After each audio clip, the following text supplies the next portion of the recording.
Good morning, DE Psych. Happy Wednesday, middle of the week of week 6. Weather's been really nice and starting to warm up a little bit more. We've got this, guys. We can keep doing this. We're doing great. Chill day. I have a short little lecture for you just to kind of remind you we are in week 6.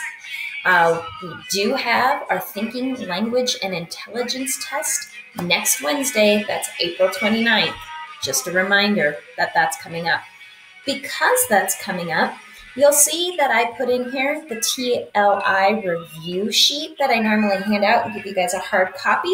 But we're going to go ahead and I'm going to give that to you right now. So if you want to make a copy of that, print that out, or just start checking that out online, that's for next Wednesday's test.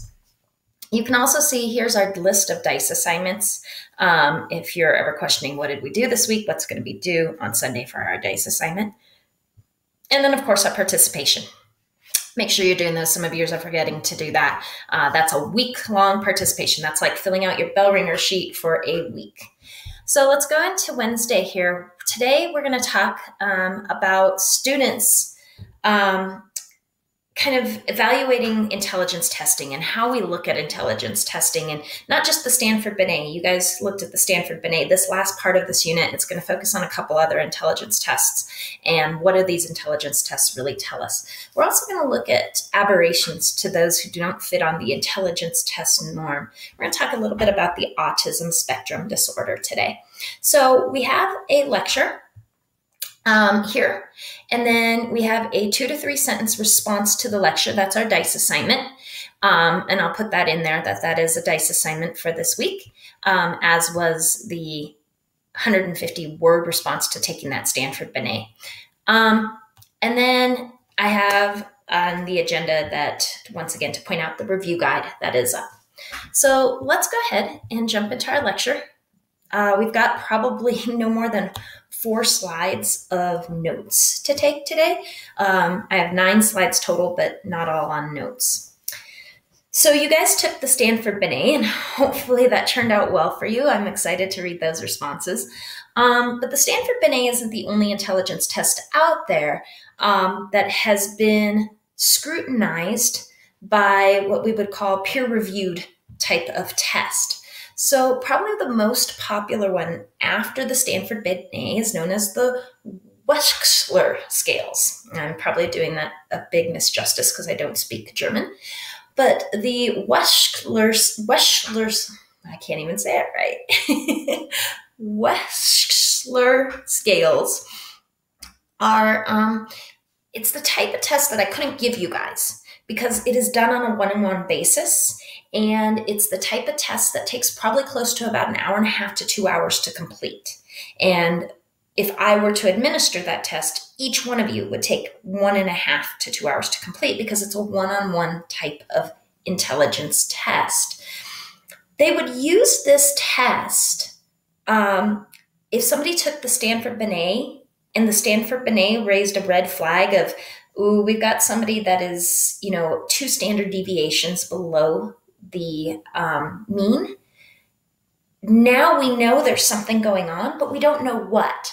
The Wechsler scales will help figure out the what, whereas the Stanford Binet just helps to figure out there's something going on. So let's take a look at these scales. Devised by David Wechsler.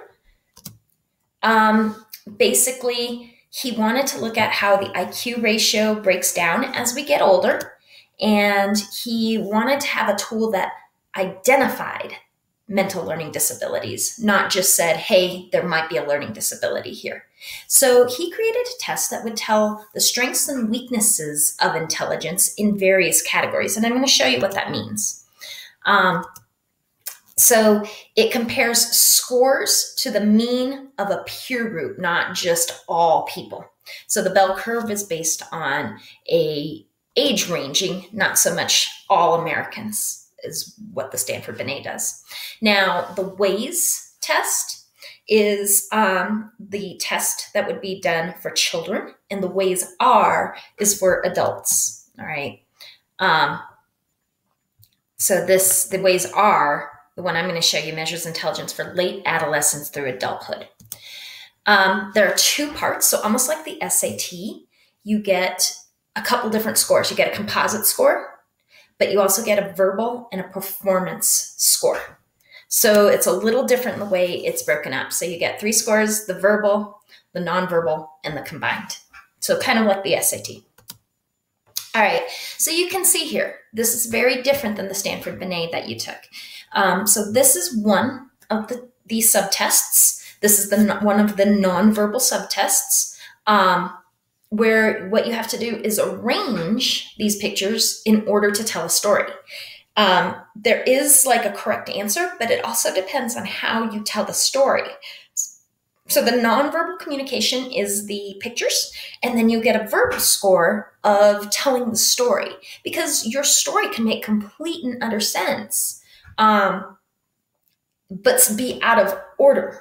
Okay, so this is why you need a trained psychologist to give the WASR, and this is why it takes a while, because it's a one-on-one basis. It's not something that you can just hand out to everybody in a room and say, all right, go. So we can see there's the solution, but it also depends on how you were to tell the story too. So it's a very subjective test, and you have to be trained on how to score this. This is a little bit more of what you were used to with the Stanford Binet. This is a matrix reasoning subtest. Now, you would have a series of these. There wouldn't be just one of those pictures. There would be like 10 of those pictures that you'd have to do. And then there'd be 10 of these matrix reasonings. And the thing with the matrix reasonings is if you get this answer correct, they go on to the next question, and the next question gets harder. It's progressively a harder test. If a person cannot pass like the 5th test in, they pass the easy level, the next easy level, the next level, the next level, the next level, and they can't pass the 5th test in, and maybe they move to the 6th test and they can't pass that, we're done. We're done with that subtest, because you're not able to go at that next level of whatever they're testing, in this case, matrix reasoning. Another subtest that's really kind of cool is you get like a sheet like this. Okay, so this in itself has about 9 little tests, and you get a little box with these cubes like this. They're kind of like dice, and they have different colors all around them, and you have to create these pictures. How would you create these pictures using four of these little dice guys, or 9 of these dice guys? So this is a spatial reasoning type of test. So you can see these subtests, what they do is they don't just tell you, oh, here's your intelligence and your score. They tell you, oh, here's an area you're really good at, and here's an area you're not so good at. So it can help psychologists and educators kind of figure out maybe what's going on. Is there maybe dyslexia? Is there maybe other cognitive disabilities that are happening? Another one, you can see there's about 4 puzzle boxes. I think there have 5 in the suitcase brief that I have of the WASR. And all you're doing is putting together puzzles. That's it. You don't know that it's a hand. You have to figure that out. Or you don't know it's an elephant. You have to figure that out. Okay. So that's the WASR. And there are a number of subtests. I only showed you a few of those, but it takes about 1.5 hours to 2 hours to administer. And it helps us to figure out and identify strengths and weaknesses. Now, here are a few things that you need to consider about intelligence tests, whether it's a Stanford Binet or the WASR or other tests that are out there. Those are the 2 most popular. First of all, you have to understand that the intelligence tests that are truly intelligent tests, they've been standardized. And what we mean by that is they've been compared to a norm, that your individual score compares to a norm, a bell curve. The SAT, the ACT, the Stanford Binet, the WASR, those are all standardized tests. We know what that score means in comparison to the other X amount of people that take that test, okay? You have to have a standardized test in order for it to be legit. And that's the thing, is I can go on the internet and type in IQ test, and I could take an IQ test and it could tell me I'm a genius. Okay, that's great, but is that actually standardized? The other two terms that we need to really know, especially in today's world, is reliability and validity. Okay, so reliability of a test is the degree to which a test gives consistent results. If you were to take the Stanford Binet on Friday and you scored, let's say, a 135, but then you go to take the Stanford Binet again, maybe next month, and you score a 100, that's not very reliable of a test. Something's weird. That's way too big of a difference. But if you were to take that test a month and a half from now and you score this time, instead of a 135, you score a 132, okay, we're getting consistent results. A good test is going to produce consistent results over time, okay? Now, of course, you wouldn't take the same Stanford Binet. There's many versions of the Stanford Binet, but that test would still reliably give you about the same score each time. Just like with the ACT and SAT, you can go ahead and take that ACT and get, a 24. Next time, you're probably not going to get a 32. I'm sorry. That's just not in the cards. It's a reliable test. You may be able to get like a 26. That'd be huge. That's actually a huge jump. But to jump 4 or 5 points on the SAT, that's just not what the test is designed to do. I mean, it will give us reliable results within short periods of time. So that's the reliability of the test. And that's what's going on right now with all of the COVID testing, is we can't just say, hey, this medicine works, try it out. We have to go through a methodology to make sure that that medicine gives reliable, consistent results. That's why the testing takes so long. The other term you need to know is validity. Does the test measure what it's supposed to do? Okay, so does it actually measure intelligence? Does the Stanford Binet truly measure intelligence? When we look at the Stanford Binet, reliability-wise, it has a really high score. It scores very high on its reliability. Validity-wise, though, it's about average. Because what is intelligence? That's the problem. So let's say, once again, let's go back to COVID. Let's say that they do find a vaccine. Is it doing what it's supposed to do? Is it actually curing not curing because vaccines don't cure, but is it exposing us to a level of the virus that won't be a lethal level and allows our body to learn how to fight that virus? Does it actually do that? And so again, this is not something that's going to happen in 2 weeks. They can't find a vaccine in 2 weeks because they've got to go through testing over and over and over and over again to make sure the reliability is high and the validity is high. It's one thing for the Stanford Binet not to have a high validity, but it's another thing for something you're going to stick in your body to have a high validity. And that's why it's going to take time to find a cure for the coronavirus. Okay, well, the problems with intelligence testing is, of course, things that you guys all have always brought up. Intelligence testing will produce test anxiety because people will put a lot of stake into this. This is telling me my intelligence, or this is going to tell me if I get into college. And so that anxiety can affect scores in terms of maybe lowering them because of a high state of stress. In addition, the other thing with intelligence tests is we haven't been able to separate the variable of education or economic background affecting people's intelligence scores. We do know that the amount of education that a person has is going to affect the intelligence score. And so can you separate intelligence from experience, from the nurture of things? And we don't know that we can. So that's another problem with intelligence tests. Motivation, if you're not motivated to do it, obviously your score is going to be lower. And then there are some things that have cultural bias. Even the Stanford Binet has cultural bias. I think there was the question about the hay. That might have been one that kind of got you guys messed up. But for those of us that have grown up in this rural valley for so long, we may actually know that there's a difference between wheat and hay. And so, but if I go into the city and I give that question, those kids are completely lost with that question. That's a cultural thing. They don't need to know that in the city as much. So there is that issue of intelligence tests having some cultural bias within the questions. All right. So we go back to what we've been talking about, and this is a big slide. Nature's influence on IQ. Here's what we do know. Nature's influence of IQ. Identical twins reared together are more similar than fraternal twins reared together. Their IQ scores are going to be more similar if you share that genetic combination that's the same, versus fraternal twins, they shared a womb. That's basically it. Okay. So we do know that biologically, intelligence is fairly tied to genetics. There's a good correlation there, and we see that with our identical twins.